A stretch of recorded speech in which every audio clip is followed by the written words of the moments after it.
Radio for Skaro.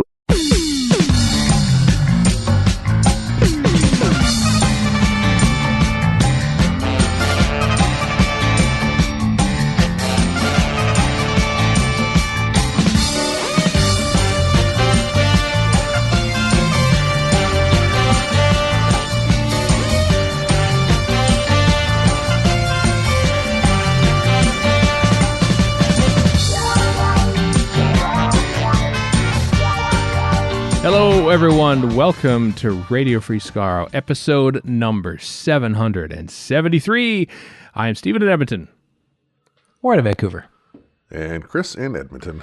I hope you enjoyed our commentaries, by the way, our Series 12 commentaries. All our wonderful guests. They were great over the past 10 weeks. We had fun watching those episodes months ago.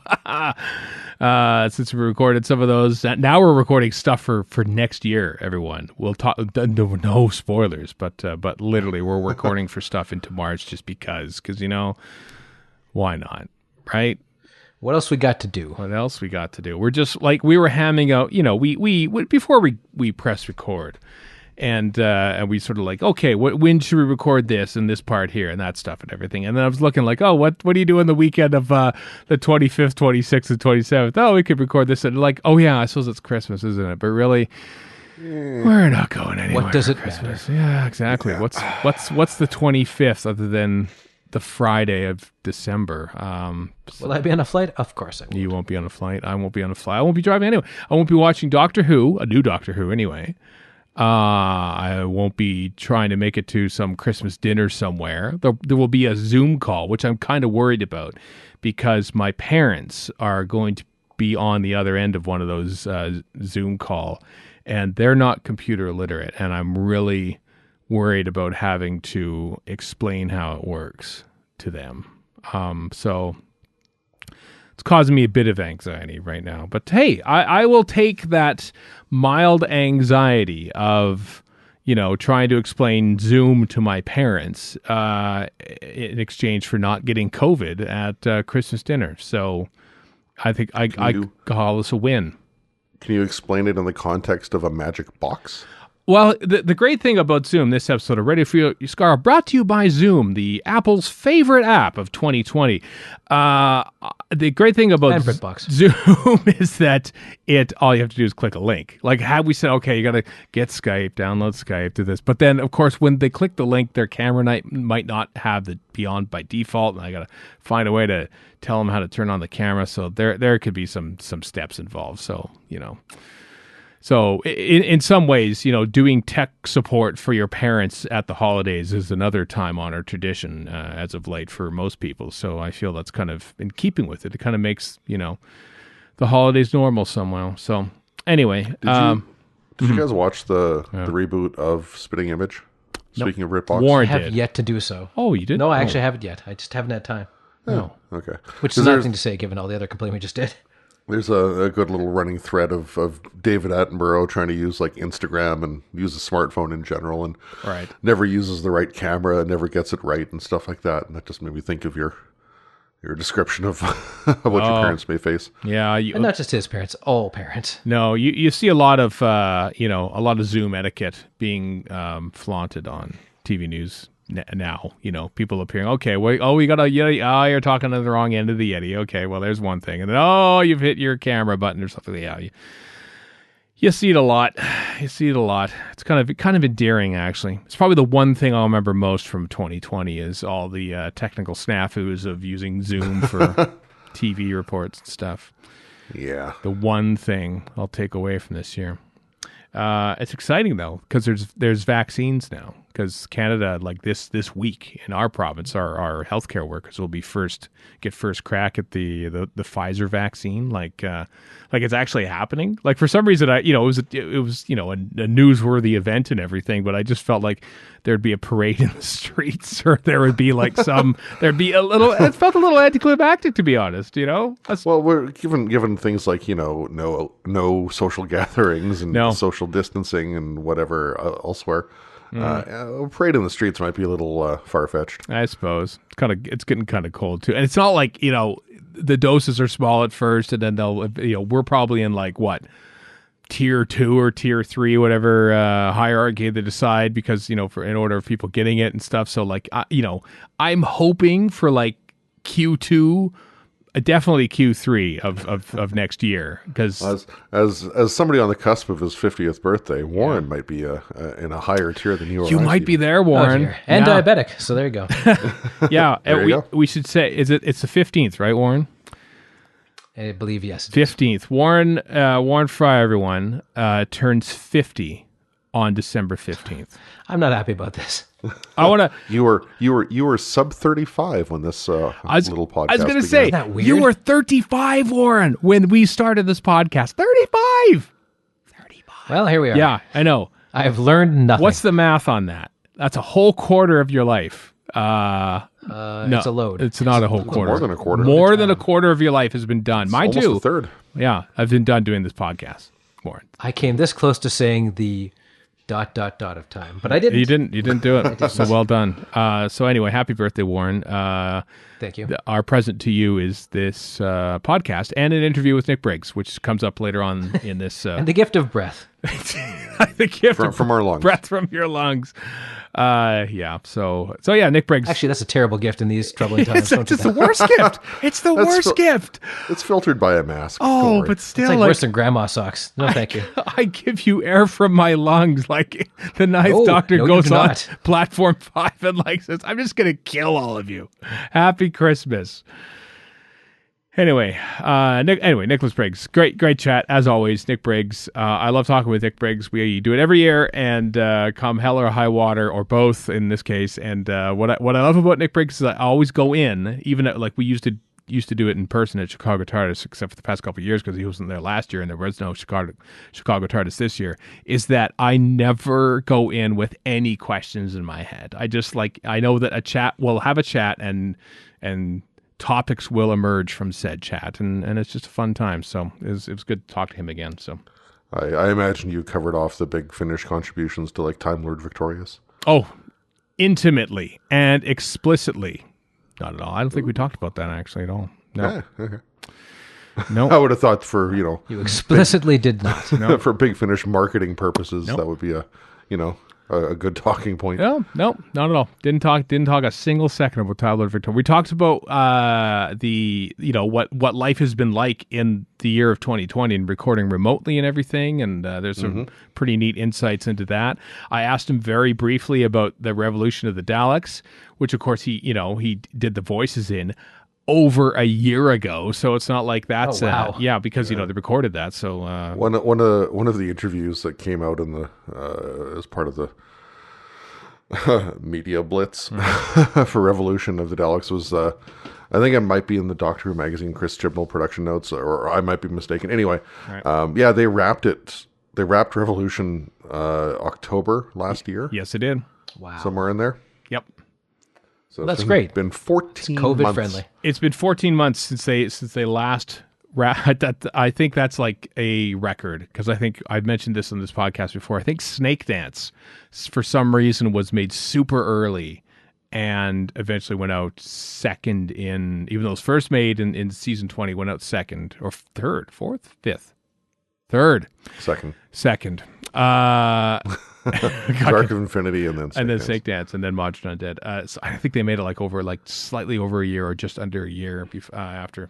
So, yeah, this breaks the record. So that'll be quite something. I have to say, speaking of recording Doctor Who and stuff and COVID, I broke down and did something that I don't think I've done since at least a decade ago. And Blogging.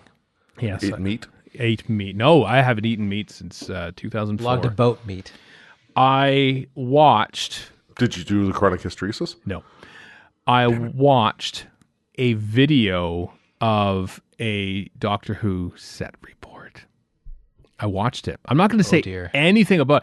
It popped up on YouTube, and now sadly, like that, I'd have to remove it from my history because now, like, people who watch this one watch these, and so I don't want to be spoiled by anything. And they're all very angry. Yeah, I admit I'm not going to say even who was in this scene or it was outside. Because that's why there was a. Okay, then I know which one you're talking. There's a home video. I think I can guess too. I was just curious because I just wanted to see what the protocols were, how they were they wearing masks, what the deal was, what the cast was like. You know, I just watched at a pure logistical curiosity about how they were shooting this. And I suppose it is pretty much as I expected. It seemed like a smaller crew, possibly, and there were certainly like sort of separate. Like the audio operator was like sort of far away, and the other people were sort of like separated out from each other and stuff. But they were all masked apart from the actors in the scene and stuff. So I just thought, okay, this is what we're working with now. So yeah, I watched it. Again, no spoilers. Not going to say anything about anything regarding what You I health saw. and safety did. You were inspecting it. I was health and safety. Exactly. Yeah. Anyway, Chris, you mentioned Doctor Who magazine. The issue 559 is now out with a whole host of stuff in it. As per usual, I looked at it, flipped through, going, oh, that looks neat. I look forward to that. That also looks pretty cool. That'll be neat. And then I have yet to read any of it since then. But Shame on you. I know. I kind of feel bad. But you looked at the Feast of Steed thing, though, right? I looked at the pictures because the pictures are great. Okay. Gav Reimel did the pictures. Gav, of course, of the Terry Nation Army. Also, I wanted. Speaking of which, before we move on to Doctor Who magazine stuff, I just want to point out that on this show, this is a public call to action and a public flogging as well. On this show, we had Tim and Paul from the Missing Episodes podcast on, and we've had Gav on from Terry Nation Army. And since both those interviews went out, there hasn't been a single bit of new content from either of them. So so fellas, we brought you on this show to promote your stuff because we like it and stuff. This is a two-way street, though. You have to come out with stuff. I don't care if it's like really hard to do and you have no time to do it and you're waiting on people for to provide and stuff like that, their end of the conversation and stuff. Like, I want some new stuff because I have watched all of Terry Nation Army twice through of every single episode, and I will watch them again for a third time if you need me to. So they're supposed to pander to your obsessions as well. Yes. You know, okay. Disney announces 18 new Star Wars items and a billion new I don't think Marvel it's 18. stuff. And no, it's almost. And here I am just going, well, where's my season 2 of Terry Nation Army? I'm just the whole time. There's a slight price budget difference between those two entities. I don't care. I want them. I want them now. I'm tired of waiting. I waited almost all of 2020. Well, you're certainly not an entitled fan, so that's good. Not at all. So anyway. Is anyone else kind of like looking forward to Hayden Christensen returning on the Obi-Wan series? Yes, but okay. It doesn't make any damn sense. When I left, I was but the learner, now I'm the master. I'm like, but we did have that fight 10 years ago. Like, not that, once again, Star Wars is contradicting itself. Big deal. Whatever. They'll figure out a way flashbacks right is around my it. assumption, but I don't know. Yeah, It's maybe. actually been Yeah, said that if makes anything. sense too. actually. Or not. I don't know. Star Wars is done by fans for fans right now, and I'm Okay, but if it's not flashbacks, then it's basically him in Sebastian Shaw makeup, essentially. Sure. I tell you what, I'm glad you brought that up because I am mostly interested in it because I want to see what Hayden Christensen can do when he's allowed to do a second take of anything. Because I swear, like every single take in the prequels is the first take. You're probably like, okay, how's that, George? Is that a good starting point? Yep, and cut and print. No, George. I thought we were just rehearsing that. What? They won't be shooting against green screen. They'll probably shoot in a volume, so they'll have something to act against That besides too. Ewan McGregor. Yeah, like, there's some good actors in those prequels that just do not look good on there because I don't think there was much attention paid to how Natalie the actors... Portman can be a great actor. She won an Oscar for crying out loud, Ian McDermott is capable of anything. He is very capable. And of course, Ewan McGregor is great as well. So yeah, But even he gets a few things where he's like, well, what do I do with this? Yeah.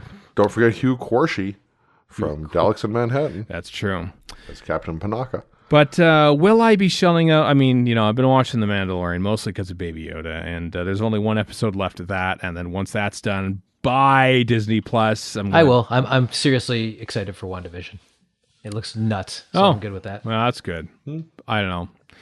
I'm doing a silent protest of Disney. With all these new Star Wars things coming out, my only question is, where's the Jake Lloyd Ahmed Best where was that? Kind of thing with Sympathy Fund? Yeah. Because I mean, like Jake Lloyd just quit acting after all the he was treated abominably by Star Wars fans. Mm-hmm. What a shame! Because Doctor Who fans are so much better. He's not had the easiest of lives since as a result. No, and Ahmed Best too, the poor guy. Yeah, he's come out with his mental health issues that resulted from the backlash over Phantom Menace. Yep. Yeah, is that his fault? He was a gig, man. Come on, cut the guy some slack. So I want to see some sort of like Ahmed Best, Jake Lloyd, like not necessarily as Anakin and Jar Jar, just like they could be beat cops or murder detectives or something. The redemption tour, if you will. All they need is a cameo. All they need is a cameo in there. And then it'll think, all's right. Unless, of course, not, because, Star Wars fans. But anyway, gearing right back to the, I think I actually cut that off mid-sentence, and here we are now. The Feast of Steed, Stephen in the Doctor Who magazine, that thing. Gaff Rival provides the artwork for the reconstruction. They basically reconstruct what the studio looked like, of course, because it's a very famous missing episode. It probably will never be seen again. Simon Guerrier and Rhys Williams are the ones that do the writing, and then Gavin Wymell. Simon Guerrier is a remarkable writer. I love reading his stuff because he's very detail oriented. I'm looking forward to reading that because it's basically the script and then a rundown. It's like a breakdown. It's like the Alan Barnes article, except of an episode that's missing, and also in much greater detail. So.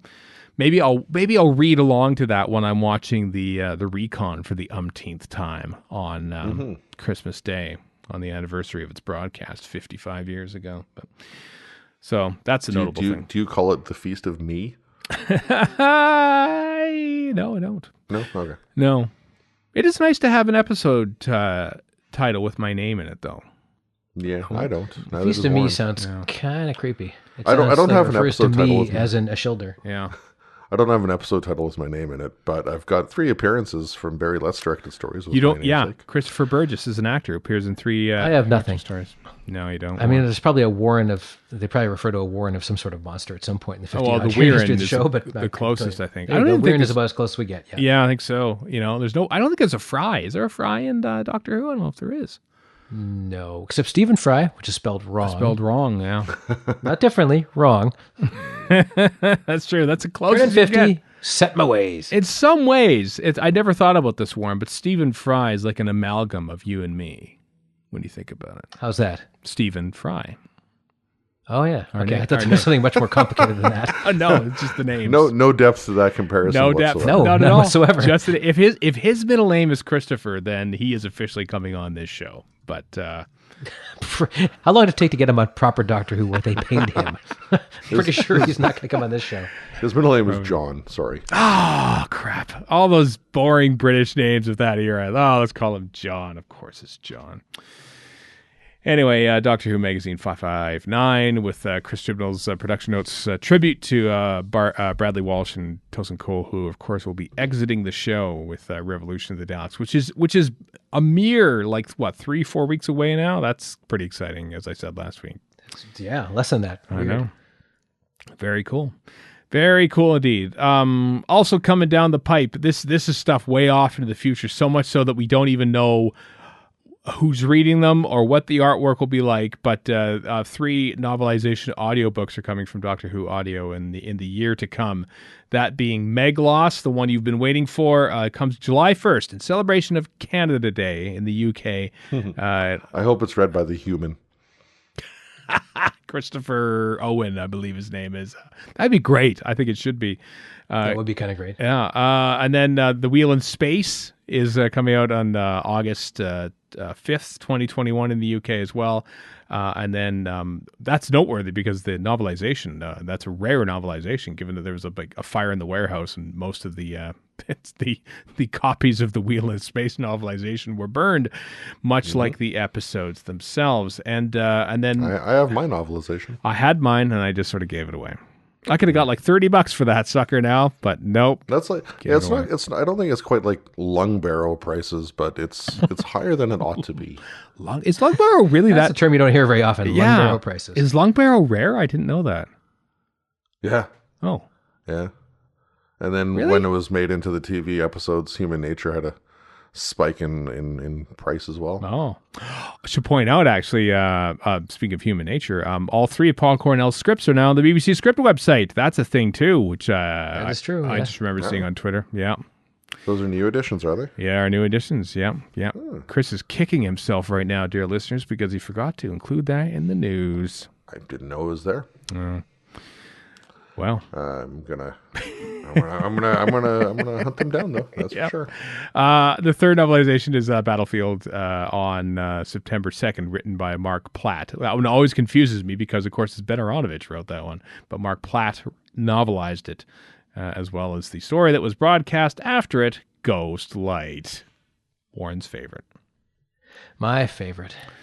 Yep. And lastly, this is exciting. The Big Finish 10th Doctor Classic Companions is coming in September 2022. That's a long ways away, folks. 2022. Probably recorded in 2017. It's already been recorded. It's been done.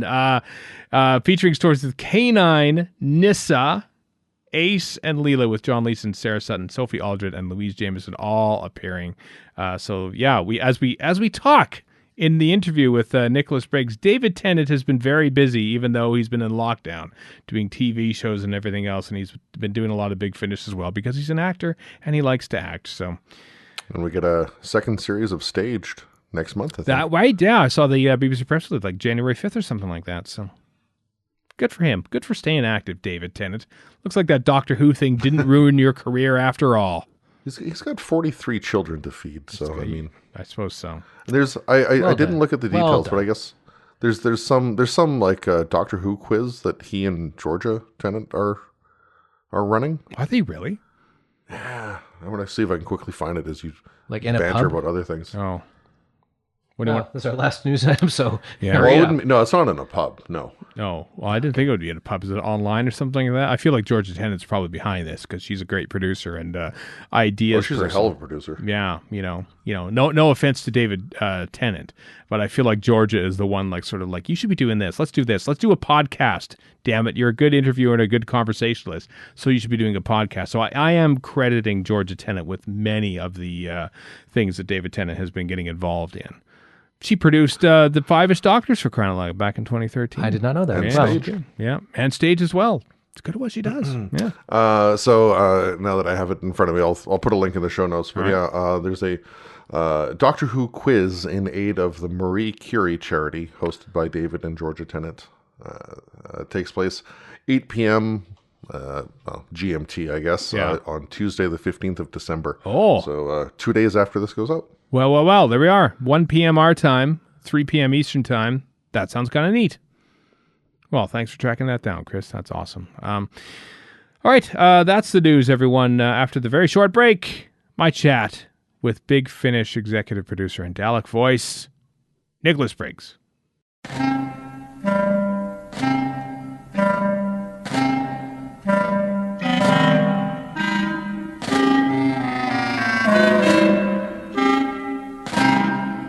In an effort to try to bring some sort of normalcy to this year of 2020, I etched this into my calendar a good few weeks ago, and it said this: Nick Briggs annual chat ?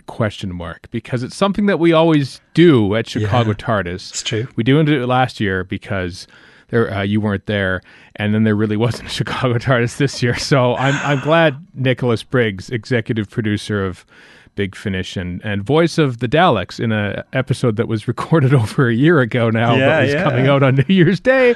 Wow. Welcome. Yeah. Thank you. So there was the Chicago TARDIS last year that I didn't go to. Is that right? Oh. That's right. And then you emailed me. You said I missed our chats, and I was very flattered. And so we did one over Skype. That's right. Yeah, I remember. Yes, in the corner of a bedroom. I remember doing that. Yes. Yeah, is that where it was? I wasn't sure where that was. That's where I was. Yeah, and now I'm in a little office upstairs in my new house. Oh, a new house. That's exciting. Yeah, moved house, yeah. Just we put an offer in on something and then lockdown hit. The offer was accepted, but we couldn't do anything. So throughout the whole of our first lockdown in the UK, we just thought, oh, well, here we are. And then the moment they eased the restrictions, the sale went ahead and we moved pretty quickly. So we've been here since, I think, July. Yeah. And as people who follow me on Facebook will know, I'm having a new shed built. It's been desperately dull, and everyone's entered into the spirit of the dullness of pictures of sheds. And I've been putting things like, I've been inundated with requests, brackets, I haven't really, for more information, Anyway, that's because the shed is where all the magic happens, so to speak. Well, it used to, in the old shed. I posted pictures of me hugging the old shed. This is a far more swish affair because we've got a slightly bigger garden, and so it's having some sound insulation put into it now, and not now because it's late at night now, but it was doing today, and the guys will be back tomorrow to do it. It's proper man's work, It's not for me. Well, it's for the guys putting it together and my wife. She gets down there and does lots of great work with the shed. But I've carried a couple of bits now and again. But, I'm busy, Stephen. I'm busy. I know you're busy. Writing things. I've been more busy. I'm anticipating your questions. I thought I was too busy before the pandemic. I thought I was too busy and wanted to find ways to not be so busy because, as you get older... too much stress is bad for you. And then somehow I've become, I think, approximately 15 times more busy than I was before. I'm not grumbling. I'm just saying. No, I know what you mean. One aspect of my income has been hit or miss. But the podcast element of things has I think increasingly picked up because people have more time, and so they thought, well, hey, can I start a podcast, or can you edit this podcast? I'd like to talk into a mic for a little bit, but perhaps you could put it all together. So and that's that aspect job. Has been busier. It's a job, This podcast too is sort of carried on as well, and then there's of course Big Finish, where I want to say you relatively quickly, at least on the outside, you transitioned to a lot more remote recording, and now like everyone has little impromptu home studios set up in their closets and underneath their stairs with TARDIS wallpaper, as Peter Davison does. I mean, what was the logistics of getting everyone set up at home, and how soon did you enter into the thought, well, this is how we're going to have to do things in order to keep going? Well, the thought came very, very quickly by virtue of the fact that it's the way I do the podcast with Benji Clifford. The Big Finish podcast, and also the Benji and Nick show, which is now on Patreon, by the way. So just go to patreon.com and type in the Benji and Nick show. But yeah, for the Big Finish podcast as well, Benji and I recorded in 2 separate locations in the United Kingdom. Went 3, 2, 1 clap at the beginning, and then I synced it up and it sounded like we were together. So immediately this happened, I just said to David Richardson, the senior producer, I know exactly how we can do this. We can just get actors to record at home. And for those who don't know how or couldn't, we supplied them with some equipment. Sometimes we lent it. Sometimes we put it on a kind of permanent loan with them. And then very, very quickly, and this is to cut a long story short, we got... people involved, technicians involved, to talk to the actors and to run the sessions. Because to start with, I was running them and directing them. And I quickly realized that, you can't really effectively do both. We were pretty lucky in those early ones. We just did them over Zoom, but recorded at each location, and then all the recordings got put together in post-production. So you can record on Zoom, but it's not good enough quality. No.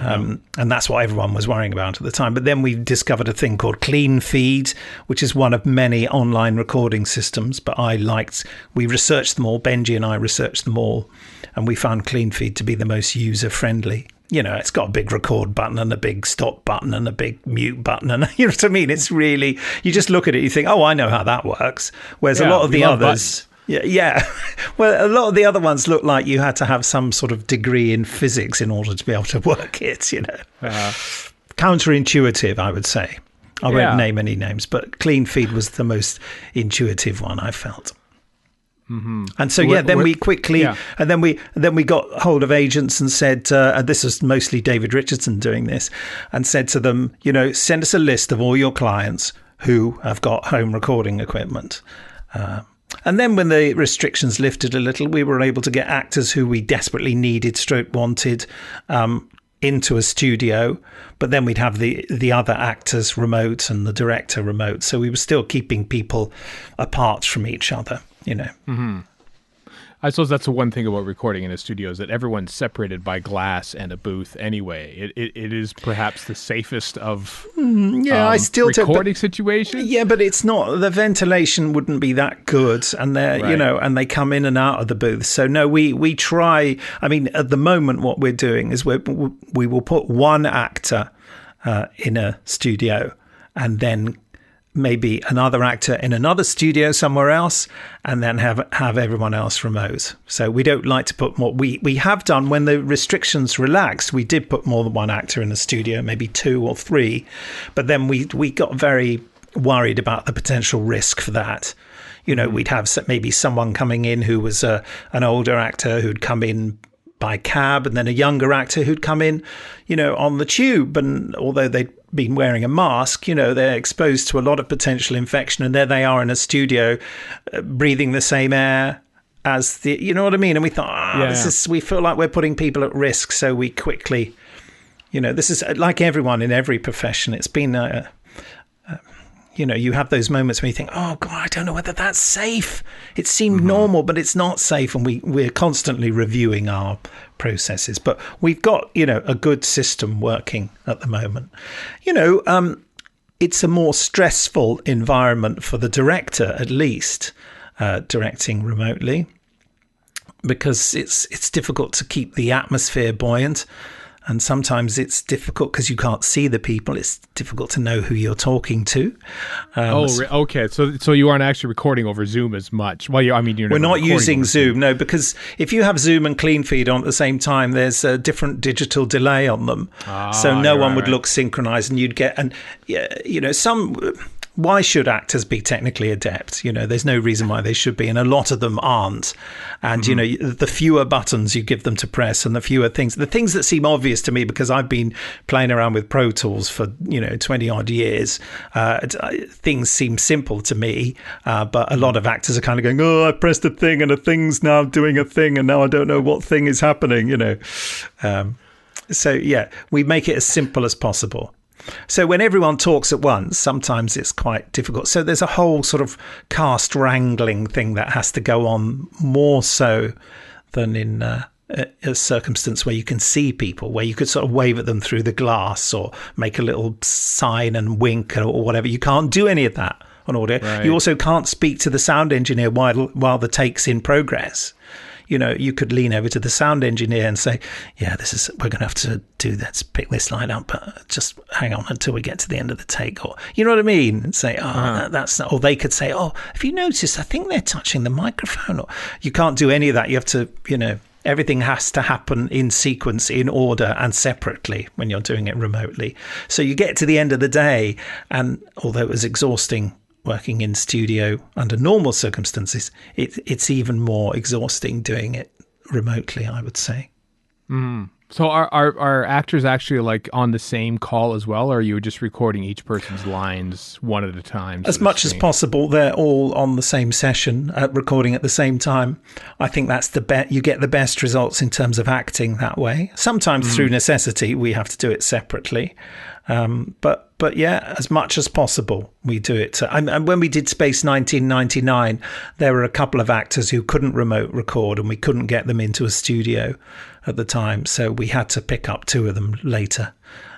But apart from that, we did, as much as possible, keep them together. That's the Big Finish philosophy, just generally, because you just get the best results when the right actors are bouncing off the right actors, I kind of equate it to multicam studio recordings as opposed to modern film recordings where you can sort of fix it and edit. You can't replace that, the rapport that actors have with each other if they're acting together in the same scene, knowing that their lines are being picked up and they're not just, reading in to another actor for their close-ups. You can sort of tell. Yes. I can anyway. No, I agree with you. Although you can do it the other way and you can cheat it. And we've always fiddled around with actors' timing and used bits from one take on another take and all that kind of stuff.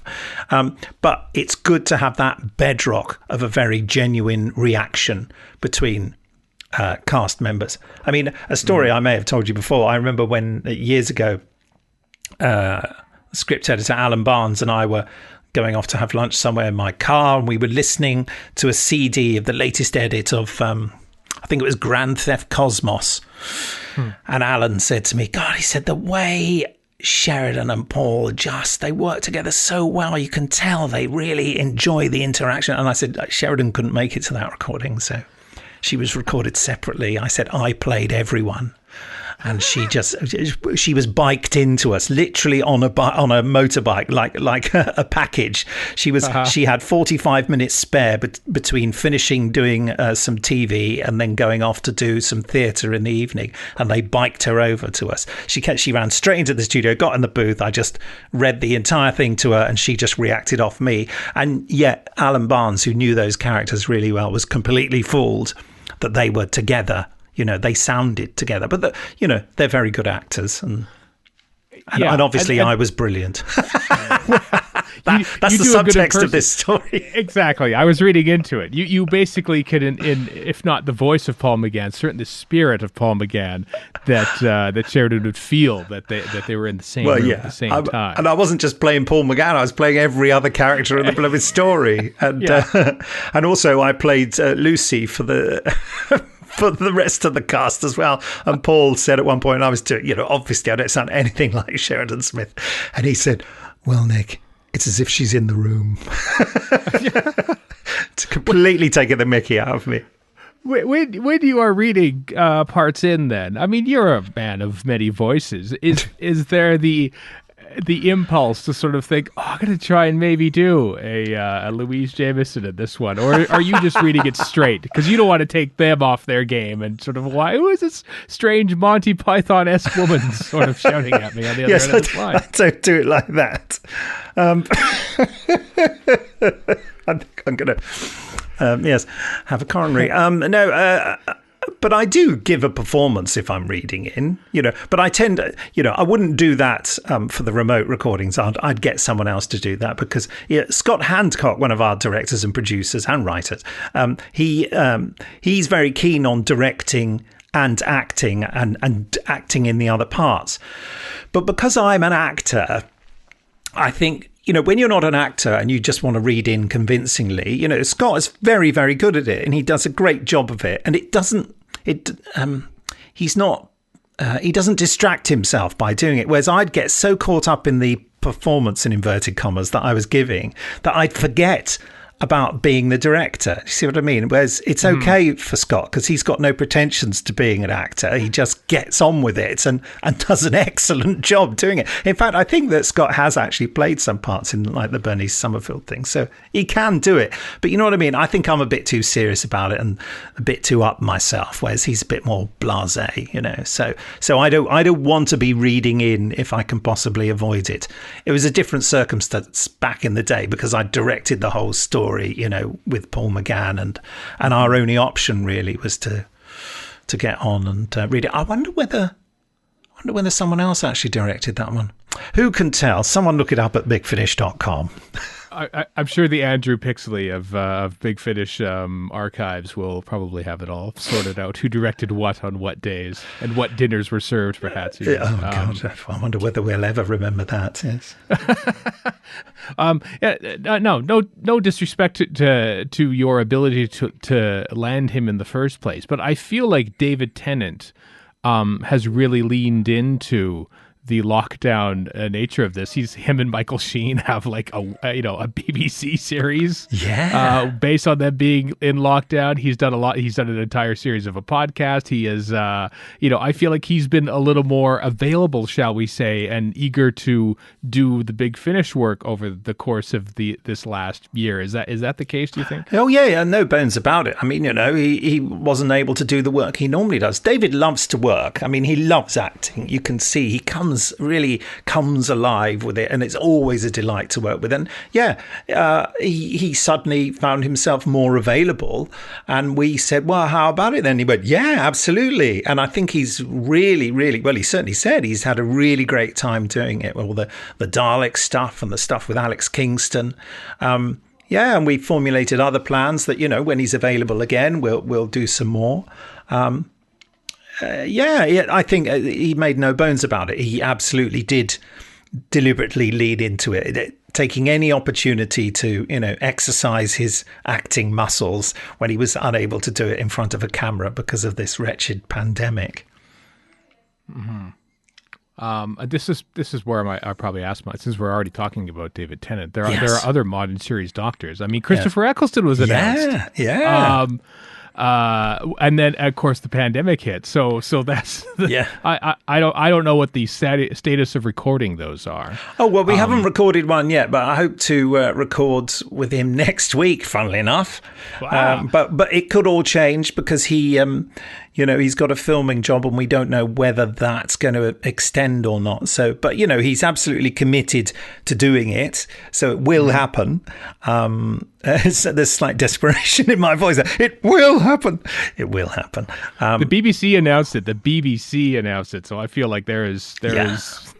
It's set in stone now. Well, we gave it to the BBC to announce. We went to them and said, look, this is happening. Would you like to be the conduit through which I think we said we feel that it would be and they absolutely, they did a fantastic job of it. Because we also said, we want to announce it. He signed the deal. He's on board. It's absolutely certain. And we want to announce it now because otherwise it's just going to leak. And that will diminish the impact of it. That's why people are secretive about stuff, because they're worried that they want to announce it in a way that garners the biggest response from a potential audience. Whereas if you let things out in dribs and drabs, then people don't really know about it. There's no great surge of interest. And frankly, if you'll forgive me for speaking in this way, then we don't bring in so much money, and we need to bring in money in order to keep the company going. I know that kind of talk offends some people, and you might argue that the world shouldn't work that way. It shouldn't be all about making money and companies being successful, but it does work that way, and that's what people in the Western world keep voting for. So that's the way we have to do it. I'd love it if we all got just given a little bit of money each to spend on our lives and didn't have to worry about the struggle, but no one seems to want that. So we're doing it the way that, the system dictates. So yes, we need to keep a secret and then make sure it gets the maximum impact. But my mantra is always to go as early as possible with the news. Don't try and hold the news back for so long, because it is going to leak out. I mean, when we first did David Tennant, first worked with him with Catherine Tate, that did leak. But we did that thing that people do when leaks happen, which is not comment at all. And people eventually decided the leak was fictitious. Right. And then a few weeks later, we were backing down. Exactly. We pop it out. Yeah, exactly. And no one remembered the leak. It was Cam McEwen when he was running Blog to Who wrote to me and said, I know this is happening. Please give me a comment or I will publish it anyway. And I just said, well, I can't comment. And he said, right, I'm publishing it then. And he did, which I thought was, that's what he was about at the time. No doubt he would have a different view on it now because he works for the BBC. But I think all's fair, and it's fair enough that he decided to do that. But it is an interesting lesson that it had no effect on the impact whatsoever, because we just didn't react to it. Plus the fact that I actually couldn't comment at that point because these recording dates and the contracts hadn't been secured, and we fully expected them to be. But I thought I can't comment on something that, to my mind, in terms of the sort of Schrodinger's cat thing, it's sort of it kind of wasn't actually happening. You know what I mean? There was no certainty about it at that point, even though we believed it would. And that is not a good story, is it, to put out in the press? Well, we believe this is going to happen, but we don't know for sure. We don't know whether it's happened or not. It's in a box with a cat. And that's the official source of it too. The official source says we don't know what's going on. That doesn't. It's not a good story, is it? It's not a good story. No, I would love to know what the timeline of the Christopher Eccleston thing was, if only because I want to claim a share of credit of it. Even I was going to say true. It's all down to you, Stephen, with your interview. I interviewed him on stage on the Saturday at Gallifrey One. It was very exciting. It was a very exciting moment. What an honor to get that. How was it for you? It was. I still think about it. I am worried that I'm going to become like that faded high school quarterback 30 years on, just endlessly reliving that time he scored the winning touchdown in the high school championship or something like that. And I'll just, I could still do it. And I'll just reenact that moment. I still think about that whole interview because it was, everyone was there to see it. And you could tell he was having a wonderful time. And he was jokey and responsive. And probably the greatest sign of respect for me is that him being from Salford as he is was insulting me within minutes on stage, playfully though. But I could tell, okay, if he feels comfortable with me enough to lay into Canadians and stuff, I thought it's going to go well. And towards the end, I didn't allude to Big Finish at all because I didn't want to sound like everyone saying, "Oh, can you do Big Finish?" So I said, perhaps would you be interested at some point in maybe returning to the role? And he interrupts me and he goes, "Do you work for Big Finish?" He says. And so I at that point now, when the news came out, I wondered, had Jason K. Ellery interrupted him at the airport before he even got to the convention? At what point during the weekend did Jason ask Christopher Eccleston if he wanted to be Doctor again in Big Finish? Well, I don't know at what point. You'd have to ask Jason that, but Jason certainly did speak to him about it at that convention. Whether it was before or after your interview, I don't know. I honestly don't know. I'd like to think that it was, I don't know, but the fact that he said, you employed by Big Finish, it sounds like he'd already been asked, doesn't it? I don't know. Yeah, it does. Or perhaps a billion fans asked him in the autograph line earlier that day. Well, I'm going to say this, Stephen, that all of that must have helped, mustn't it? Because he'd previously said before, he'd previously not wanted to talk about Doctor Who before, but then he decided to come to a convention. And then he decided to talk about it. And then he didn't, when it was mentioned, he didn't rule it out completely, did he? But didn't he say he'd only come back when he was 70 years old or something? Or I can't remember. Yeah, the 100th anniversary, basically. Yeah, that's right. Yeah, well, more than 70 then. Yeah. So he obviously wasn't necessarily thinking, but it was a frivolous answer he gave there. Mm-hmm. But I don't know why he's decided to do it because I haven't had an opportunity to speak to him yet. I will ask him, and he may just say, "Mind your own business. You're as nosy as that Canadian." Something like that. If he still thinks that would be hilarious. I just sensed, I think at times he felt kind of guilty about coming to a convention and getting the attention and everything. And, I sort of I don't know if I reassured him on stage or not, but it's almost how often does an actor get to sort of experience appreciation for his work? Not many actors, and not many actors outside of usually the genre, sort of community. It's not like there's no conventions for the A word. As great as that work is. And so I don't think there's any shame at all in getting appreciation for what you've done, especially after being away from it for so long. Yeah, it's kind of a unique thing, isn't it? And I think it's lovely when you see actors embrace it. I always remember a story that Nicholas Pegg, Dalek operator and writer extraordinaire, told me about Caroline John, who played Liz Shaw. And he was at the first convention she ever did, And before she went on, it was a convention where they had to walk from the back of the hall all the way through the audience and then go up on the stage, for their arrival. And he was with her before she went on, and she was kind of, I don't know, no one will be interested in me, and they all said, no, honestly, you've never done a convention before, it'll be amazing, and people love you, and people love Liz Shaw. Well, you say that, but I don't know. And anyway, then she went on, and she was very self-effacing as she walked through the audience. But by the time she got to the stage, she knew she'd arrived. She had been totally corrupted by the appreciation just walking through the hall. And I think that happens to all actors. We all go into it because everyone likes a bit of appreciation, and there's something, no matter how noble and pure reasons might be for someone to become an actor, there is an element of the show off. There is an element of wanting loads of people to be applauding for you, even though you might find it crushing and emotional when it actually happens. You still, in some form or other, crave it. So, and I think it's good. I'm just thinking of the example when the Doctor Who Appreciation Society gave me an award. Can't remember what it's called. It's over in the corner there. Can't read it. It's something like Outstanding Achievement in Doctor Who, and they give an award like that every year. And it is quite... and I was just finishing off doing a panel in front of a couple of hundred people. And one of the organisers was, as I was doing a final bit of, don't forget, Big Finish, and I was trying to do all this, and he was sort of at my side. I could see him in my peripheral visions, and I thought, for God's sake, stop bugging me. And then he went, can I just, and I thought, and I sort of smiled graciously, thinking, don't interrupt me when I'm speaking to the audience. That's just unprofessional. And then, of course, he starts to announce that they're giving me a special award. I just cried, Stephen. I just cried.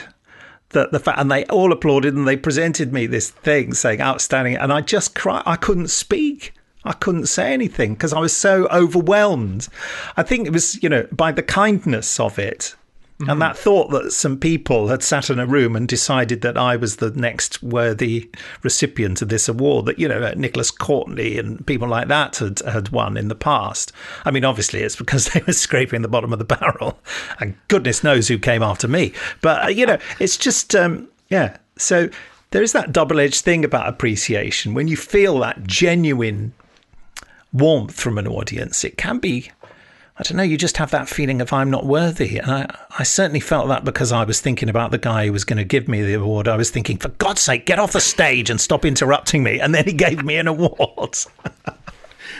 If it was a comedy show, you would have unleashed a tirade against him on mic. Yes, At which point I am sick and tired of this lack of professionalism. And then he just meekly offers me an award, and I say, and thank you very much. I'm honoured to receive it. Seamlessly into it. I think you're right, though. I think because for 15 years, every time anyone asked Chris Eccleston anything about Doctor Who in the press, it was like, why did you leave? Why did you leave? And nothing about his actual time on the show. Yes. Yeah. And then all of a sudden there's a whole weekend worth of people just being in absolutely adoration of because for a lot of people he's their first Doctor, Yeah, I even mentioned you in that interview. I even commended you, as a matter of fact, because of your scenes with him in Dalek about how, because I think you mentioned to me a few years back about. I did notice about you go, when I mentioned you in the interview. Thank you so much. I'm sick and tired of this lack of profession. Thank you.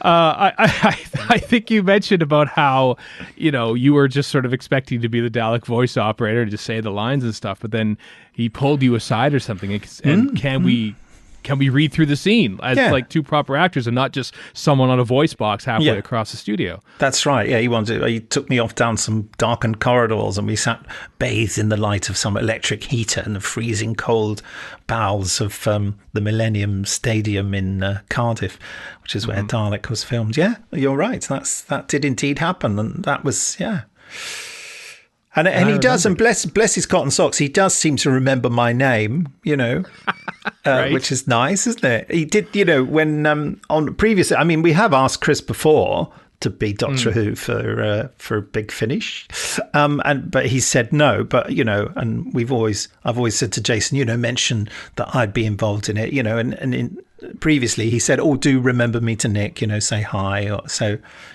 I mean, it's just being polite. Obviously, he hated me, but... Only after that, he didn't walk down the... Well, let's see if he hates me next week. Yeah. We'll see. So I'll report back next year. Yeah, thank you. If I'm still alive. Yeah.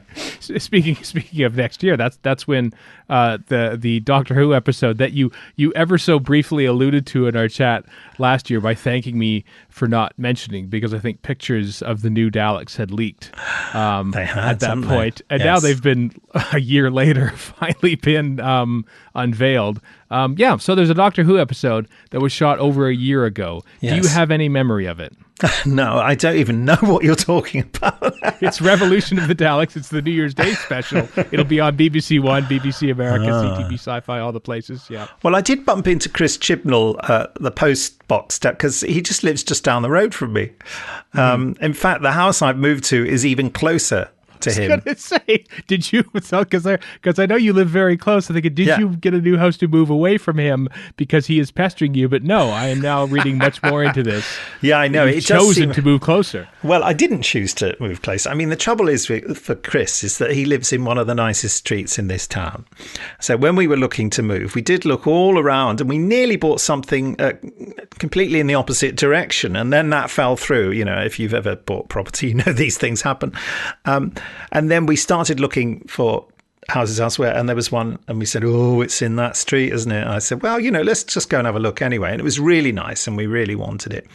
And after we'd been to see it for the second time to take my son to see it, we were just walking down the road, and I reminded my wife. I said, Chris Chibnall lives in this road," and she went, "Oh." And then I looked, and I said, "In fact, that's him there walking along." And she said, "Well, say hello to him." I said, "I don't want to bother him. He's, And she went, "Oh, come on." So I just went, "All right, Chris." And he turned round and went, "Oh."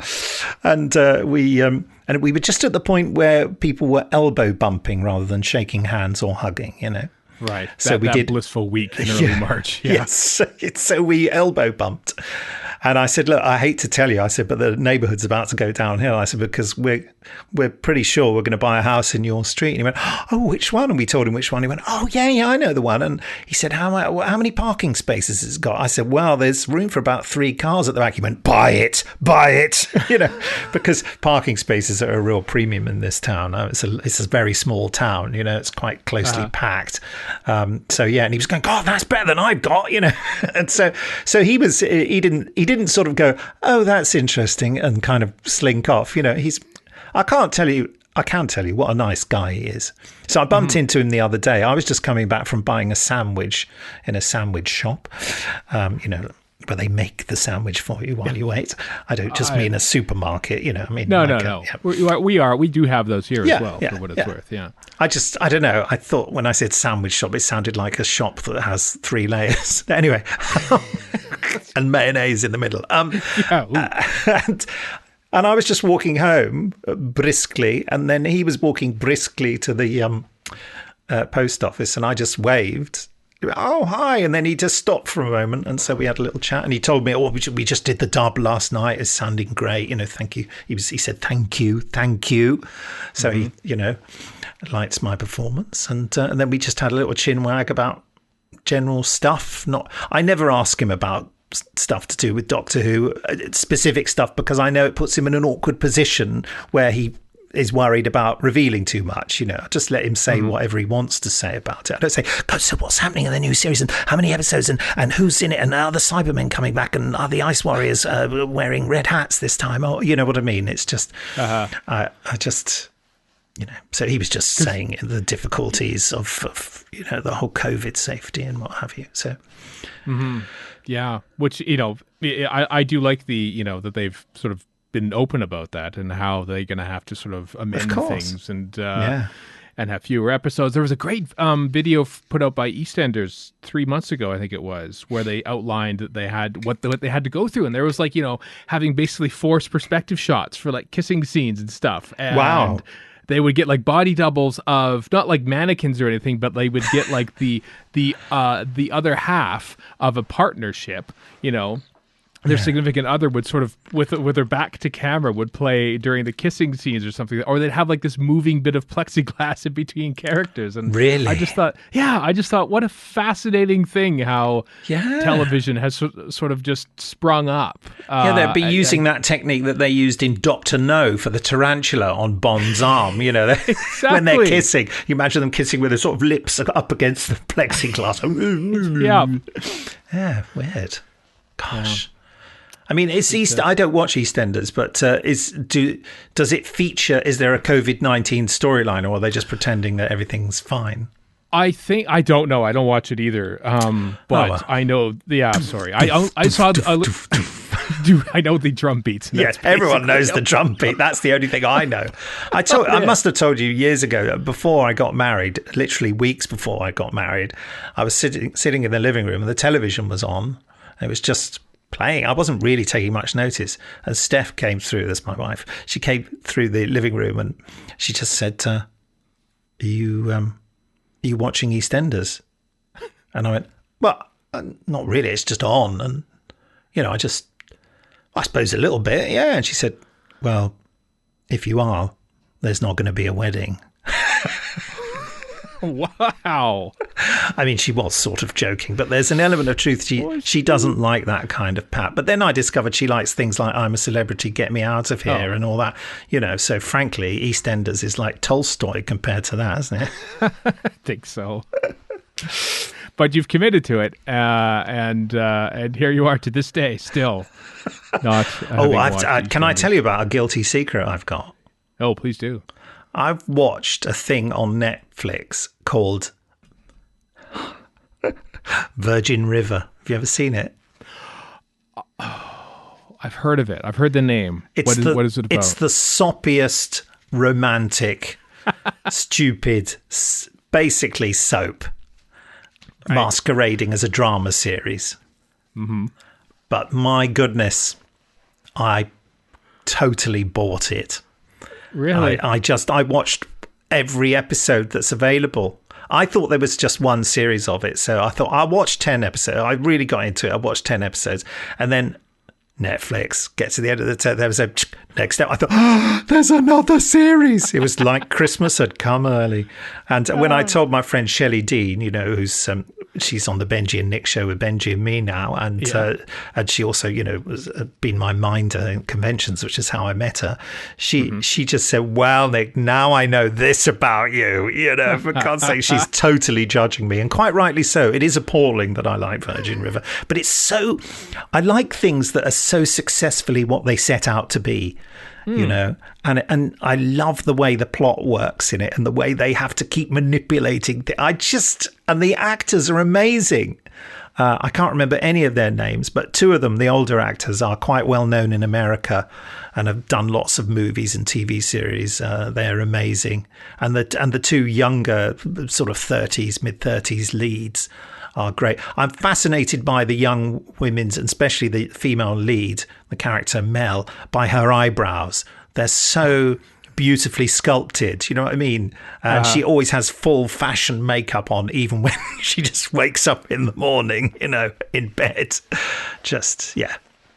I recommend it to anyone who likes soppy trash. Well, it's classily 2020. Done. Yeah, this is what some people need, seek out, rely on. I don't hold anything against anyone who likes such thing. I don't hold it against you, Nick, for feeling comfortable enough to reveal this. I feel I need to tell the world about it. Well, you just told a few thousand listeners on Radio Free Skaro, so I hope that's a start at the very least. Yeah, try it, folks. Yeah, you'll give it 10 minutes and turn it off and think Nick Briggs is an idiot. But maybe you were already thinking that. Maybe that's why we have you on. Yeah, you can just clip that bit out when I say Nick Briggs is an idiot. Look, I've said it better. Nick Briggs is an idiot. No, there you are. There's no editing required now. Nope. It's just I did a podcast interview a while ago when I said something about I'll watch any Doctor Who, even The Wheel in Space, which is rubbish. If you take one thing from this interview, it's that The Wheel in Space is rubbish. I said you can just keep banging that quote in, and Paul Verhoeven did, but and now I've got it's rubbish. Too, but it's rubbish, but I love it all the same. Me too. I love all Doctor Who, and maybe I'd love Virgin River too. Who knows? Yeah, give it a go. Let me know how. Yeah, Connor, your challenge, Stephen, is to watch at least 10 minutes of it. Wow. Do you want me to set up the story? No. I like going in cold. Okay. And then I can. It's got a countryside setting. She goes. Nice. Okay. Anyway, go on. Ask me something more to do with Doctor Who. Well, I mean, we're sort of approaching the end of our time a little bit. I suppose my question to you is after the year that is 2020, are you looking forward to 2021, Nick? Oh yeah. I mean, it's got to be better, hasn't it? Right. I'm looking forward to, one day being able to go back to London and go out for a meal with some mates, especially my mate Jamie Anderson. Our big thing was always to go out to lovely restaurants and have nice meals and maybe drink one cocktail too many. Mm-hmm. I miss that, I miss the social interaction. I'm not saying anything that anyone else, hasn't said. And it'd be nice to get back into studio with lots of actors, but we can do it other ways. But it's my 60th birthday next year, so I would like to be able to invite a few people round, but we shall see. We shall see. Mm-hmm. But I am looking forward to it because I feel that with the vaccination, I feel that the worst of it is over. Yeah. I think so too. Yeah, I feel it's the beginning of the end. It's 2020 was a bit of a gut punch in many different ways, and it's tough to be able to recognize what a victory is, even if it's just a little one. So I think it's taking a little while for some people to go, is this good news? Is this actual good news? And we don't want to overreact and be too optimistic, because I think, No. I mean, let's not be too controversial, but, this age we live in, what's become clear is the nature of misinformation and disinformation. There's so much of it. And, we have people inventing nonsense and it gaining credibility because the internet is just such a huge megaphone. Mm-hmm. And anyone can shout anything into it. And almost the more ridiculous or offensive it is, the more, to completely mix up my metaphors, the more traction it gains. Uh-huh. It's difficult, isn't it? And so we're far less trusting. Once upon a time, for example, one misplaced word by a politician in a prominent interview on the BBC would be the end of them. Yeah. Now, there are so many outlets of information, it doesn't really matter. They can make a complete horse's ass of themselves. And it doesn't matter because it was just on the BBC and most people get their news from Facebook or Twitter or Instagram, So the diversification of communication has made the world a far more uncertain place. I mean, it's also good because, the way the internet works, it means that without the internet, Big Finish wouldn't have survived this pandemic. If it was CDs and things being sent in the post, it just wouldn't have worked, and we wouldn't have been able to record remotely all that nonsense. So there are good things and bad things about the way the world has developed. But yes, I mean, the short answer is yes, I am guardedly looking forward to 2021. Lots of exciting things for me to do. Mm-hmm. So I'm selfishly looking forward to that. I mean, I must just say that, you know, the whole business of Big Finish doing fairly well during the pandemic does leave me with something, a sort of like a mild version of survivor's guilt, because so many people have suffered appallingly, and many people lost their lives, but people have lost their livelihoods, and, you know, circumstances have just turned out so that it did benefit us. But, you know, it could so easily not have done. So it's all down to chance and luck and bad luck and good luck. It is. And, you know, and you know, the art world, the arts industry, I think has suffered a lot, but also has immeasurably helped us all get through this. So I don't think you should feel any level of survivor's guilt at all. Bless you. It's just, where would we be without Doctor Who or Big Finish or even Virgin River throughout the course of this pandemic? Well, indeed. I can hear the theme tune starting now. It goes like this. Do, do, do, do, do, do, do, do. I won't even do the theme tune for Virgin River. Thank you. Nicholas Briggs, always a pleasure. I can't believe we finished. The last thing I said was Virgin River. That was the one. A pleasure as always. I look forward to speaking to you again in the year 2021. Likewise. And hopefully seeing you at some point.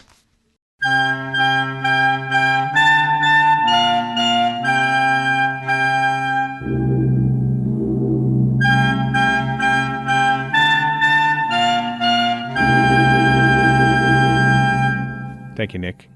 I haven't seen Nick personally in person for like over 2 years now. But maybe 2021 will be different. Maybe a trip to the UK is in the offing for when this madness ends, or abates at the very least. We can get going to places again. And presumably Brexit madness hasn't caused mass hysteria. That too. Yeah. It's fun times, everyone. You can't have all your victories at once. That's the thing we've learned from 2020. Or at all. Or at all. Well, there's a vaccine coming. Let's take that. Let's take that as a win. That's true. Fair enough. Yeah. All right, folks. That is it for this here podcast this week. Until next time, I am Stephen in Edmonton. Warren in Vancouver. And Chris in Edmonton. So long for now.